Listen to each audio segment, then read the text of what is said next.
So Elvis had been in the Army, and they had already put out for LP fans only, but they still needed to stretch the little bit of time left before Elvis got out of the Army and they could record new music. So what did RCA produce but another compilation of miscellaneous tracks called A Date with Elvis. You could go on a date with Elvis through his music. And the coolest thing about this is on the back side there's a calendar for the year 1960, which has the date March 24th, 1960 circled in red, so that you could count down the days till when Elvis came home. And inside there's a telegram from Colonel Parker, or to Colonel Parker from Elvis. Dear Colonel, while in New York on business, would appreciate if you can work out something with RCA Victor folks where I can get a message to the fans. I want to be able to thank them for not only buying my records, but also for their loyalty to me, and also for the help they've given me in deciding the kind of songs to sing. For in talking with them and reading their letters, I was able to get some idea of what they liked. I'm deeply grateful to them, and I want them to know it. And when I'm out of the Army and recording again, I will always listen to their ideas just as before. Just wanted to let my fans know how I feel. Sincerely, Elvis. He could have written that. I have a hard time believing that Elvis would write that. Sounds like a marketing thing that Colonel put together for the Colonel put together for this, especially considering that this whole thing is a big marketing ploy.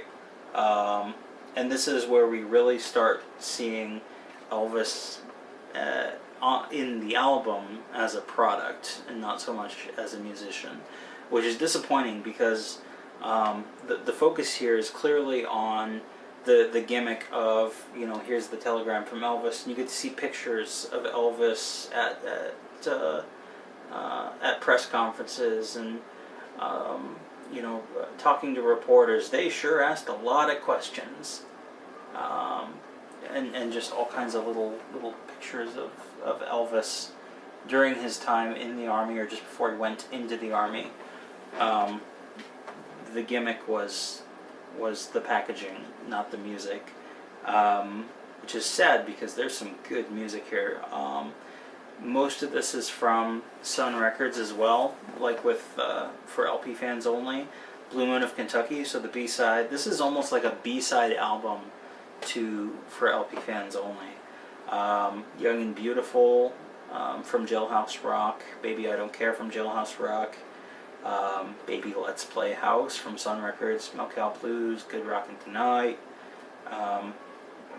In fact, I think basically every song except for Don't Leave Me Now and Jailhouse Rock from Jailhouse Rock is featured on A Date with Elvis. And it's so disappointing to me that the gimmick was this and not a focus on this. And this becomes a recurring theme in his later career. And you could find these songs in better configurations elsewhere, but in the context of this album, it's not a bad listen. Jumps around a bit, especially because Elvis sounds different from track to track. But when you've got something like Young and Beautiful right after Blue Moon of Kentucky, which was one of the first two songs off his very first single at Sun, I have to wonder how many of Elvis's fans in the 50s really understood that there was a difference between, that these weren't recorded right before he went into the Army, that these were a lot older songs. And I worried, obviously it doesn't do me any good now, but reading that almost gave me a feeling of oh, so Elvis is trying to sell them on the idea of this album, thanking his fans for the help they've given him in recording the kind of song, deciding the kind of songs to sing, Never mind that they would have heard most of these before, if they were from the South or gone to the movies in the last 2 years. But, I mean, it's Elvis in the 50s, so the music's good. So if you're going to listen to the album, just listen to the album. This is interesting, but it's historically, it's kind of neat. But it's just kind of disappointing, because there's really good music on this album.